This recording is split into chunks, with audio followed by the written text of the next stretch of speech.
മുട്ട പപ്സൊക്കെ കഴിക്കണമെന്ന് തോന്നുമ്പോൾ നമുക്ക് വീട്ടിൽ ഇതുപോലെ ഒന്ന് ഉണ്ടാക്കി നോക്കാം. ഇത് നല്ല ടേസ്റ്റാണ് കഴിക്കാൻ. നമ്മൾ പുറത്തുനിന്ന് വാങ്ങുന്നതിനേക്കാളിലും നല്ല ടേസ്റ്റാണ്. എല്ലാവരും ഒന്ന് ട്രൈ ചെയ്ത് നോക്കണേ. പപ്സ് ഉണ്ടാക്കാനുള്ള മാവ് കുഴച്ചെടുക്കുക. അതിലേക്ക് 1 സ്പൂണ് പഞ്ചസാര, 1 സ്പൂൺ ഉപ്പ്,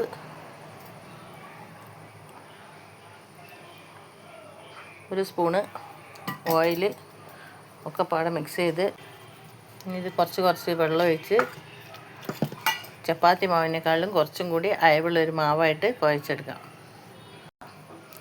2 സവോള, 1 കഷ്ണം ഇഞ്ചി, 1 പച്ചമുളക്, കുറച്ച് വെളുത്തുള്ളി ചെറുതായിട്ട് അരിഞ്ഞത്, പിന്നെ കറിവേപ്പിൻ്റെ ഇലയും മല്ലിച്ചപ്പും പുതിനയും കൂടി അരിഞ്ഞത്.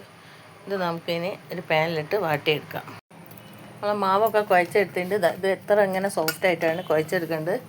ഇത് നമുക്ക് ഒരു 10 മിനിറ്റ് റെസ്റ്റ് ചെയ്യാൻ വെക്കാം. അപ്പോഴേക്കും നമുക്ക് ഇതിലേക്കുള്ള ഫില്ലിങ്സ് ശരിയാക്കാം. അതിലേക്ക് മുറിച്ച് വെച്ച സാധനമെല്ലാം കൂടി ചേർക്കാം. അതിലേക്ക് ആവശ്യമായ ഉപ്പിട്ട് കൊടുക്കാം. എന്നിട്ട് നല്ലോണം വഴറ്റിയെടുക്കുക. ബ്രൗൺ കളറൊന്നും ആവേണ്ട, ഒന്ന് വഴറ്റിയെടുത്താൽ മതി. 1/4 ടീസ്പൂണ് മഞ്ഞൾപ്പൊടി, 1 ടീസ്പൂണ് മല്ലിപ്പൊടി, 1/4 ടീസ്പൂണ് ഗരം മസാലപ്പൊടി, 1/2 ടീസ്പൂണ് കുരുമുളക് പൊടി, 1/2 ടീസ്പൂണ് കാശ്മീരി മുളക് പൊടി.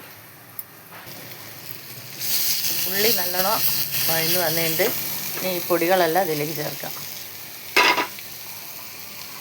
ഇനി ഒരു 2 ടേബിൾ സ്പൂണ് വെള്ളവും കൂടി വെച്ച് ഇതൊന്നും കൂടി സോഫ്റ്റായി വരുന്ന വരെ വഴറ്റി വെച്ച് മുറിച്ച് വെച്ചിട്ട് 4 കോഴിമുട്ടയാണ് ഞാൻ എടുത്തത്. പപ്സിലേക്കുള്ള മസാലയൊക്കെ റെഡിയായി. ഇനി നമുക്കതിൻ്റെ മാവ് ഒന്നും കൂടി കുഴച്ച് റെഡിയാക്കാം.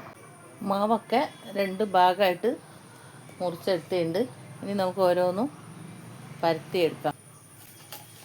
പരത്തി വെച്ച മാവിലേക്ക് കുറച്ച് എണ്ണ ഒഴിക്കാം. ഇതെല്ലായിടത്തും സ്പ്രെഡ് ചെയ്ത് കൊടുക്കുക.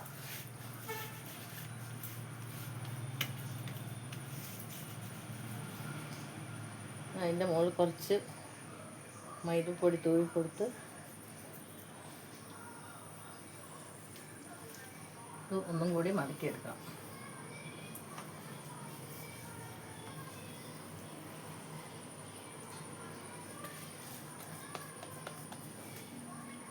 ഇനി ഇത് കുറച്ചും കൂടി പൊടിയിട്ട് പരത്തിയെടുക്കാം.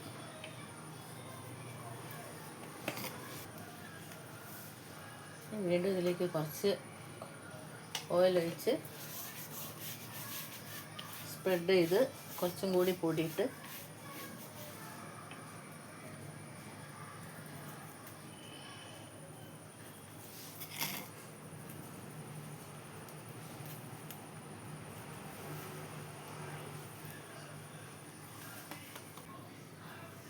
പപ്സിൻ്റെ ഷീറ്റ് റെഡി ആയിട്ടുണ്ട്.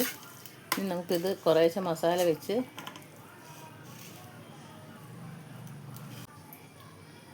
ഉള്ളീൻ്റെ കൂട്ട് വെച്ചിട്ട് അതിലേക്ക് ഇനി നമുക്ക് ഓരോരോ കോഴിമുട്ട കമഴ്ത്തി വയ്ക്കാം.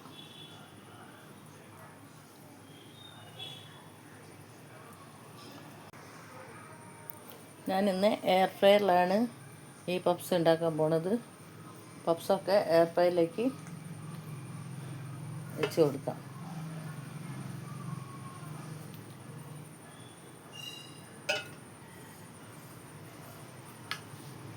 ഒരു കോഴിമുട്ട ബീറ്റ് ചെയ്ത് വെച്ചിട്ടുണ്ട്. ഇനി ഇതിൻ്റെ പുറത്ത് കൂടെ ഇത് സ്പ്രെഡ് ചെയ്യാം.